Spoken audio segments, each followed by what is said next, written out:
Hey everybody, this is Justin, your guide into the other side. Just kind of want to go over one of these tools here in Otherside Wiki. If you're really, if you want to see powerful tools related to trading and taking a look at specific traits and tracking all the important resources and stuff like that, the hub is a really good tool from Otherside Wiki, mainly because it has a couple of things that may be of interest. For example, you can kind of see the top gaining traits in the market. So this is going to be really useful for tracking metagame and strategies, especially when people are trying to develop resources and develop recipes and discover things like that. And again, you can also see the behavior of other deeds as well. So keep in mind, there's a time frame here. So if it's a 7-day time frame, I know that we had a really volatile news week. Today is actually the day where XRP was ruled not a security. So again, you might want to switch over to 24 hours. So in terms of other deeds, the floor price has gone down a little bit, mainly because the Ethereum has been gaining USD strength. Floors usually dump when that happens. Our volume has gone up marginally, but our number of sales has gone up about 133%, mainly because I'm assuming people really want to buy. Especially if they're like, if they start FOMOing in because they feel like the bull market's coming back, which I personally do feel like we've seen a couple of turning points. But that's besides the point. I do want to cover a couple other things here.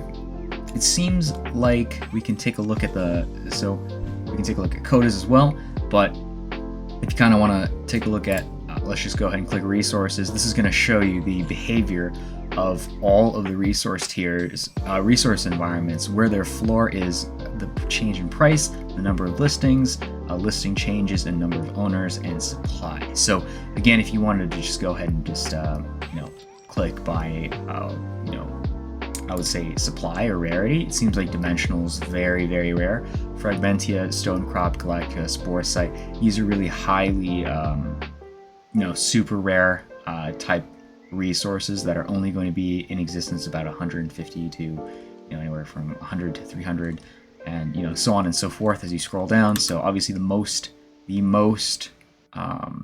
common items are Oblivion, Kinsoul, Spikeweed, Lunarian, all of these. So these are obviously going to be in high supply, so obviously the price of these are going to be lower. But as you can see, once you jump to Moss Moon and a couple of these other ones, you can see that the supply jumps down drastically. So again, if you're doing market making, if you're doing a couple of these things and tracking a couple of resources that you want to sell or buy, this is a really good tool for that.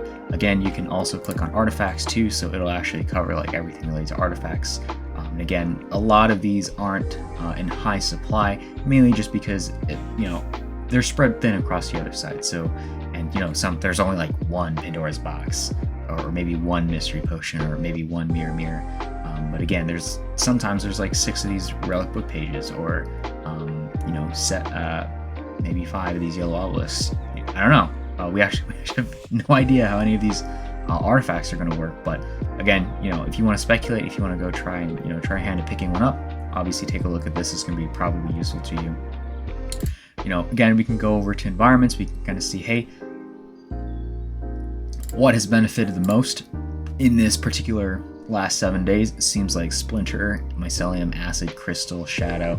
Obviously Crystal. Oh my god, I love crystals. But have you seen these? Oh my good lord, these are amazing. I have a big feeling that a lot of people are gonna really like these, along with the Luster Lands. But I'm getting really off topic. Again, this is just kind of something you want to take a look at if you're looking for these types of lands, and you want to get a good price, so you can kind of see what's in demand, what's kind of getting crapped on. Seems like Botanical, Crimson, Mallow, Jungle, Obsidian are really slept on here. So if you go click on Botanical, what does it look like? Amazing. Okay, yeah, these look a little bit goofy, to be honest, but I love them anyways. I'm sure they have some interesting use cases. They look a little bit alien, look like cotton candy, but I'm sure these will look a little bit more interesting in the 3D games, so maybe that'll change. I feel like everybody's just buying things off of aesthetics, but again, form is tied to function. So again, we can kind of see everything about these lands: price change, listed, owner. You can also sort it by tier. So you can kind of take a look. Hey, tier 5, what's what's going on with tier 5. Again, keep in mind that the pricing of these can fluctuate greatly because there's literally under like 10 or 20 listed in terms of liquidity. So these may or may not mean anything in particular, but up to you. A lot of these things are going to be OTC. If you're looking for something particular, then you're probably gonna have to go find that person, or hey, just go buy it on Blur or whatever. But here we can take a look at sediments as well. So there's only a couple of them. So you can go ahead and just take a look. Hey, today, or maybe over the past 7 days, Cosmic Dream, Infinite Expanse, Rainbow Ammo has just kind of been bleeding out. Biogenic Swamp up a little bit, but the listings overall have decreased dramatically. significantly, a -5% to -7%. That's pretty big in terms of like taking off market. But I think Infinite Expanse is like the second lowest. I don't know what's going on with that. It's kind of funny. But again, we can go ahead and just go look at the other parts of the analytic tools. I know outside of Hub, there's also holders as well. So if you wanted to take a look at the holders, so this kind of tracks all of the whales in the market. So obviously you can kind of ignore Yuga Labs, you can ignore Anamaka brands because they're not market makers, they're not market players. They don't really do anything half the time. But on the other hand, you can kind of see, hey, Zymers, JNRY Club, Nobody, Horizon, not Horizon Labs, but Lariat, Lala, ETH. You can kind of see their last activities, when they started buying. So again, what's really pertinent, today's the 13th, so take a look at the 12th. So you can kind of click, you can look at when people bought last. You can see, hey, JNRY Club's really active. They as a collective, they dumped like 2,188 ETH. So they bought about 715 lands yesterday. So you can kind of see who's moving the market, when they're moving the market, how much they're spending on. I'm not necessarily sure if you can show what they're buying. But again, you can also click other things like, hey, are they buying club islands? Who's got all the club islands? You can kind of take a look. Hey, it seems like in terms of club islands, Viz.eth has 21, Bogali has 5, so on and so forth. It seems like a lot of people are just content with having one. That kind of makes sense. But again, you can take a look at quotas. There's a whole lot of functionality here. You can take a look. Hey, Nobody at ETH.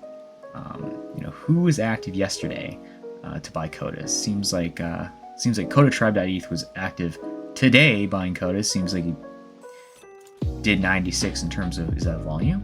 By volume, yeah. So it seems like they were pretty active today buying a lot of quotas. So that's definitely something you can take a look at. Go ahead and take a look at their Twitter. It's linked right here. Okay, click on their Twitter. Okay. Seems like what are they saying? So anyway, okay. Anyways, I'm getting super off topic, but regardless, this is going to be a really useful tool for anyone looking at tracking the whales as well.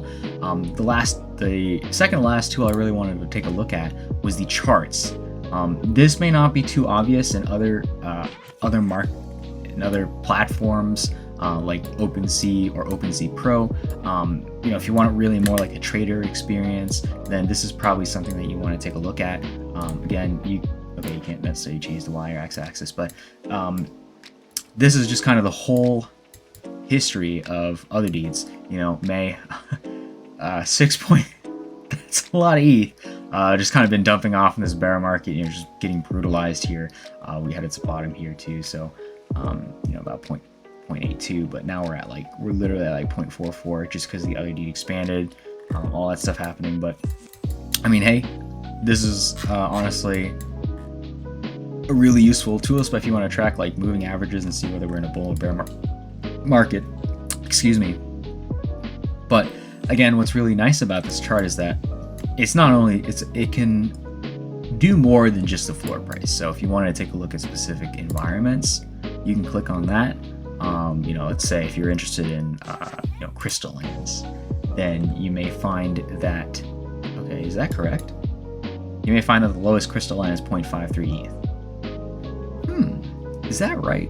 Let's click on chaos. This makes more sense. Okay, yeah, it's obviously tracking. The least expensive chaos is 72 ETH, and for something that's a little bit more rare, less liquidity, there's only 10 or okay, there's not just 10. There's a lot more chaos than just that. But something more rare like that, the price isn't going to change that much. So it's just going to kind of stay static. So if you're looking to get something, a little bit more rare, then your price is going to be highly dependent on the Ethereum price, because this can stay the same, but if Ethereum goes to like $7,000, then you're gonna be paying a lot more even if the price stays the same in terms of ETH. So hey, let's just say you want to buy a regular regular bogland. The price is pretty bogged. It's about 0.47 ETH. Let's say if you want to take a look at something a little bit more interesting, let's say a Skyland. Okay, I'm having a hard time finding one that's a little bit above floor price, but it seems like a lot of these are just kind of wrecked. Botanicals are about 0.69, but just kind of seems like it's a pretty good tool for tracking the environment here. But again, there's a little bit more things like environment. You can take a look at codas. You can track the price of codas too. So over the past bear market, it's gone. Codas have kind of fluctuated between 26, 13. Next high was 21. Now we're sitting at we're sitting at 4 ETH. So what about mega codas? If you're looking to purchase a mega coda, this is, you can just kind of see the average here. The average is about 189. So that's probably going to be your budget for that. But again, these tools are really useful for traders, market makers, anyone who are really taking a deep dive into the other side and you really want to make the most of your money. So, or if you're just trying to min-max the game and just play for the specific resources that you want, because there's going to be a lot of metagame, there's going to be a lot of min-maxing. Again, there's going to be a lot more things in the game than, we don't know that much, to be quite honest. So, again, hey, I appreciate you getting this far. Again, like and subscribe. I'll cover a lot more Otherside Wiki, a lot more Otherside content as well. But otherwise, just kind of want to go over this tool, and you can catch me in the Discords. But hey, I'll see you next time. Thanks.